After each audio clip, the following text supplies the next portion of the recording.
Air signs, tignan po natin kung ano ang mensahe para sa'yo ngayong araw na ito. Keep in mind po na ito ay general reading lamang, so hindi po lahat ay makaka-relate, so be open-minded. Sa mga hindi pa po nakasubscribe dito sa ating channel, please subscribe na po kayo.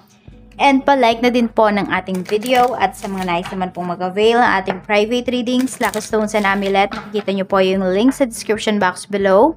Tarot Intentions by Aliana Reyes. Tignan po natin ano ang mensahe para sa ngayong araw. We have 2 of Cups, so may offer po sa'yo dito. Pwedeng may renewal of love dito. Meron bang ikakasal? Congratulations po and best wishes. Some of you naman, ayan, basta good energy kasi to.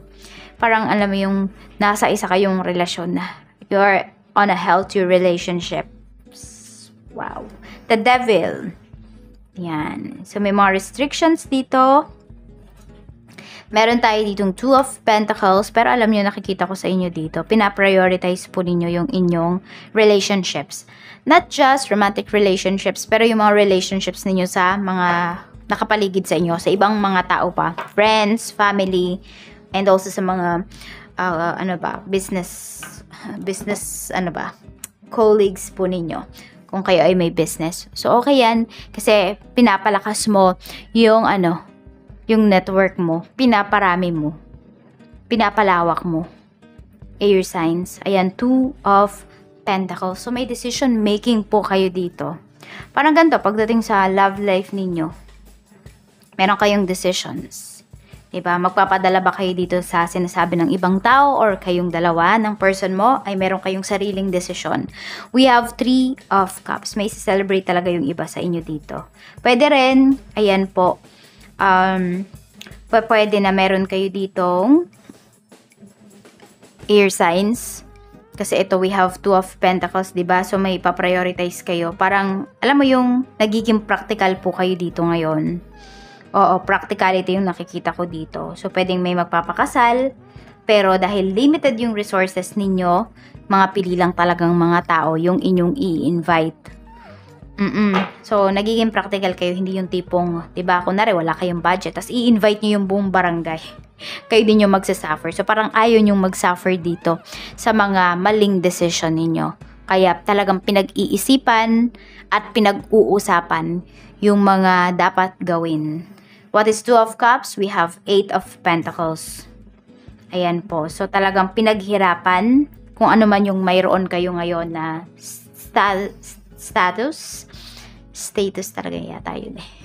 Pero ayun We have the Devil. So, may decision making talaga.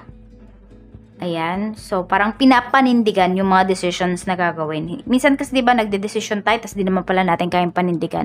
Pero dito kasi pinapakita air signs, yung decision ninyo, papanindigan nyo talaga yan. Hindi lang ikaw, pwedeng pati yung first person mo o yung mga taong involved sa life mo. 2 of Pentacles in reverse, we have Page of Cups in reverse. So, sineseryoso talaga. Ayan, medyo seryoso yung iba sa inyo ngayong araw na ito. Or talagang sineseryoso ninyo yung trabaho ninyo. Sineseryoso ninyo yung ginagawa ninyo. Kasi alam ninyo na kayo din naman yung magbe-benefit dyan.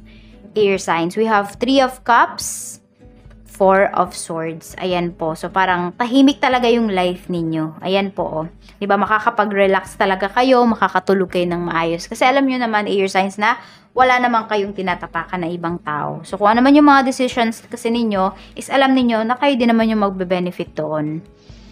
8 of Pentacles. We have the Fool. So, ito po, ayan, hindi kayo basta-basta nagdedesisyon din talaga ngayon. Or parang hindi kayo gumagawa ng mga bagay na alam ninyo na hindi ninyo pinag-aralan.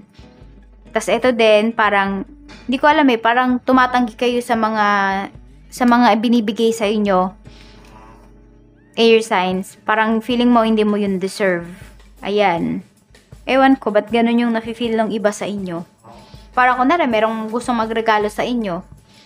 Parang di nyo yung tinatanggap. Ayan. Kasi alam niyo siguro yung, kunwari, yung hirap ng isang tao na yon, ganyan. Oo nga, pinaghirapan niya yun. So, dapat tanggapin mo. Kasi kung bukal naman talaga sa loob niya, na ibigay sa'yo yung isang bagay na yon, air signs. We have Judgment. We have the Hanged Man. Okay, so, napakadami nyo pong sinacrifice dito. So, talagang, kung ano man itong ginawa nyong decision, ano man itong ginagawa ninyo ngayon, talagang hindi nyo ito agad-agad bibitawan, air signs. So, tignan natin what is Page of Cups in reverse. We have 3 of Pentacles. So, focus. You are very focused here. Focus ka pero and also masaya ka sa ginagawa mo. Nandun nga yung seriousness nyo talaga. So, marami sa inyo, air signs, is nagmamature na kayo. Nawala na yung ninyo. Tama ba? Indecisive ninyo.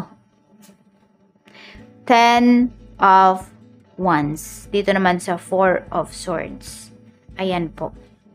So, efforts talaga. So, iba po sa inyo, pwedeng may mga night routine kayo or may mga daily routine kayo. Air signs talagang sinusunod nyo yun. So, bawal lumagpas. Iba nga sa inyo, kahit na nakahiga na kayo, gumigising pa kayo pag meron kayong hindi nagawa, pag meron kayong nakalimutan.